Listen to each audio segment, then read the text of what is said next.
Assalamualaikum warahmatullahi wabarakatuh. Terima kasih telah memberi kesempatan untuk kami presentasi. Kami dari kelompok 6 dari kelas 11 8C01 akan membawakan presentasi dengan mata kuliah audit sistem informasi dengan judul yaitu audit sistem informasi terhadap pelayanan pelanggan pada PT XYZ. Untuk kelompok 6 kami ada 4 anggota, yaitu saya Andi Prabowo, kemudian Dedi Sabrianto, kemudian ketiga Yopi Chandra, keempat Farhan Maulana. Untuk materi ini, pembahasan ini kita ada dibagi menjadi 4 bab, yaitu bab 1 itu pendahuluan, bab kedua untuk metodologi penelitian, kemudian bab 3 untuk pembahasan, dan bab keempat untuk kesimpulan dan saran. Untuk bab 1 kita untuk perhitungannya atau penghitungannya kita menggunakan aplikasi yaitu dengan metode Cobit 2019. Nah, Cobit 2019 itu apa? Yaitu merupakan upgrade dari versi sebelumnya, yaitu Cobit 2015. Pada Cobit 2019 akan dilakukan penyesuaian TI yang sedang berjalan sehingga dikatakan sebagai fleksibel. Cobit 2019 memiliki fokus area yang tentunya lebih mudah dan bisa diselaraskan dengan perusahaan melalui pemilihan objektif proses sehingga selaras dengan strategi dan tujuan perusahaan. Dalam menentukan objektif proses, Cobit 2019 memiliki panduan desain sistem tata kelola TI yang bertujuan agar proses-proses penting bagi suatu perusahaan dapat diketahui dan di kemudian selanjutnya dilakukan audit. Pengukurannya dilakukan dengan menggunakan capability model area tata kelola antara Cobit 2019 dan Cobit 5 masih sama, yaitu tata kelola, governance, dan manajemen. Baik, untuk saat ini kita akan memaparkan untuk latar belakang masalah, yaitu yang digunakan adalah PT Telco XYZ sebagai satu perusahaan telekomunikasi terkemuka yang menghadapi tantangan yang semakin kompleks dalam memastikan keadilan sistem informasi yang mendukung layanan pelanggan. Dalam era digital, sistem informasi harus mampu menyediakan data yang akurat, responsif, dan terintegrasi di seluruh saluran komunikasi untuk memenuhi ekspektasi pelanggan. Oleh karena itu, audit sistem informasi menjadi krusial guna menilai efektivitas pengelolaan keluhan pelanggan dan kinerja layanan yang berbasis TI yang pada akhirnya mendukung keberhasilan bisnis perusahaan. Untuk kerangka kerja Cobit 2019 dapat dimanfaatkan sebagai acuan dalam melakukan audit tata kelola sistem informasi di PT Telco XYZ dengan menekankan pada enabler seperti proses, informasi, dan budaya organisasi. Cobit 2019 membantu perusahaan dalam mengevaluasi keselarasan antara strategi TI dan tujuan bisnis, khususnya dalam meningkatkan kualitas layanan pelanggan melalui penguatan kontrol pada kapabilitas TI. Next. Nah, untuk tujuan penelitiannya bertujuan untuk melakukan audit sistem informasi terhadap pengelolaan layanan IT dalam mendukung layanan pelanggan dengan menggunakan kerangka kerja Cobit 2019.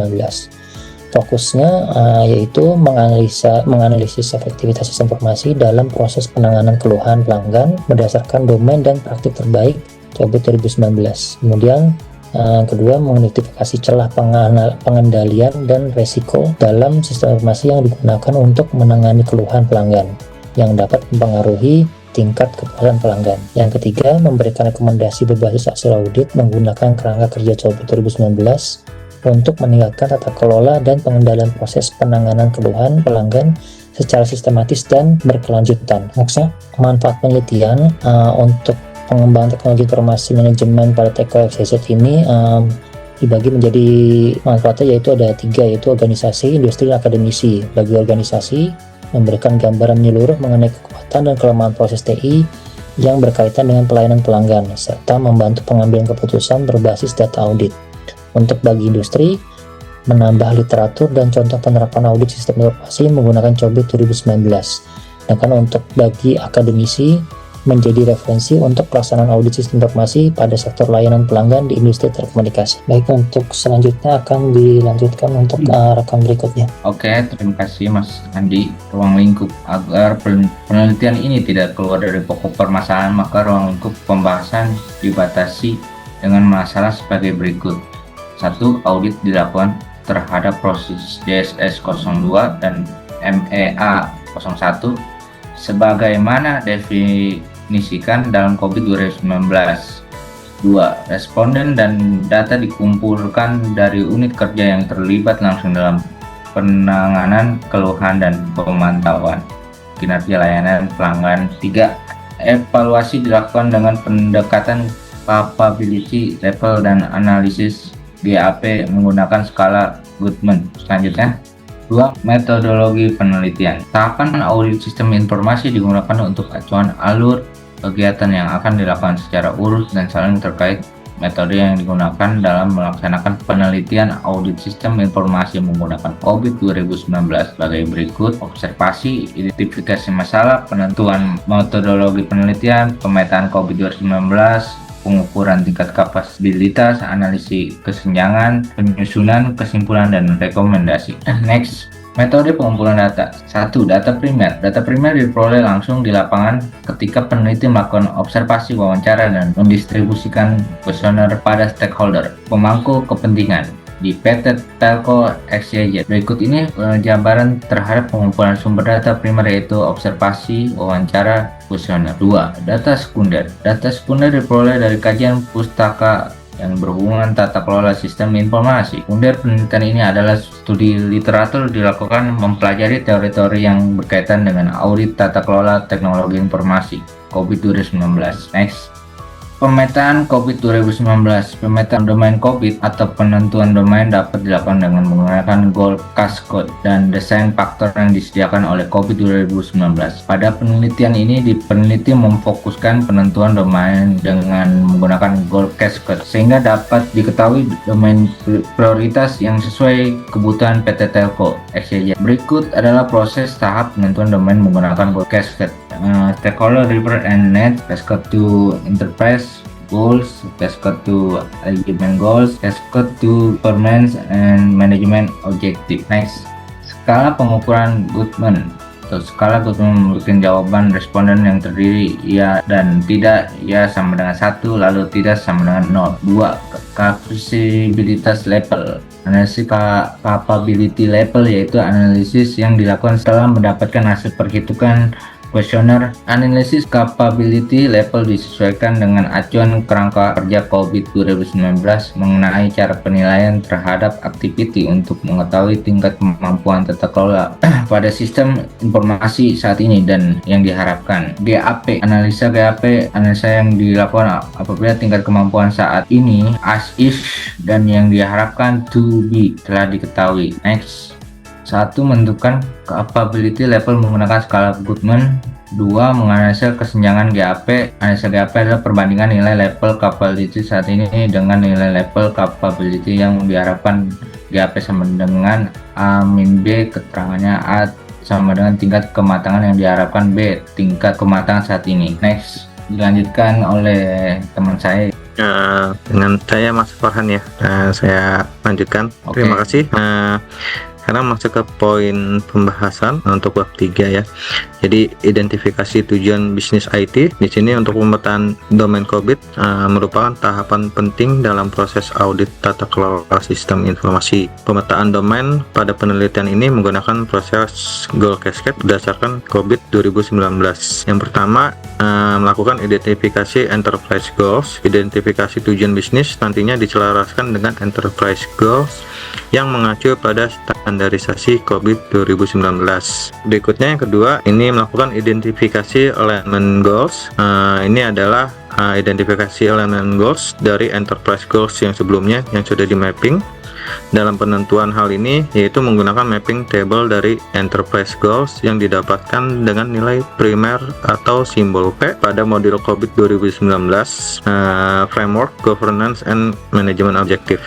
Dari mapping identifikasi enterprise goals sudah bisa disimpulkan alignment goals mana saja yang dapat selaras dengan bisnis perusahaan. Adapun pemetaan identifikasi alignment goals dari enterprise goals sebagai berikut. Jadi bisa melihat dari yang ditanda merah. Ketiga, identifikasi governance dan manajemen objektif. Langkah berikutnya ini adalah memetakan hasil alignment PT Telco XYZ dari prosedur sebelumnya dengan governance dan manajemen objektif dari COVID 2019 agar dapat mengetahui governance dan manajemen objektif yang sesuai dengan kebutuhan Telco XYZ. Pemetaan antara alignment goals dan governance management dinyatakan dengan skala P atau primary yang berarti prioritas utama dan skala S secondary sebagai prioritas kedua pada setiap domain. Ini adalah contoh dari alignment goals dan governance management. Berikutnya, langkah ketiga yaitu melakukan identifikasi governance dan manajemen objektif.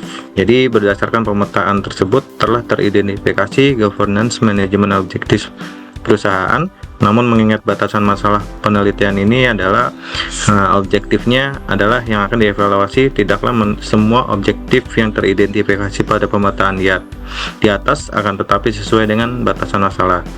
Dalam penelitian ini, sesuai batasan masalah yang peneliti angkat, maka objektif proses yang akan dievaluasi dan didistribusikan kuesionernya adalah DSS 02 atau Managed Service Request dan Incident. Lalu yang kedua MEA 01, Monitor, Evaluate, and Assess Performance dan Conformance. Berikutnya akan dilanjutkan dengan rekan saya, Mas Yopi. Silakan Mas, terima kasih. Baik, terima kasih Mas Dedi. Saya akan lanjutkan.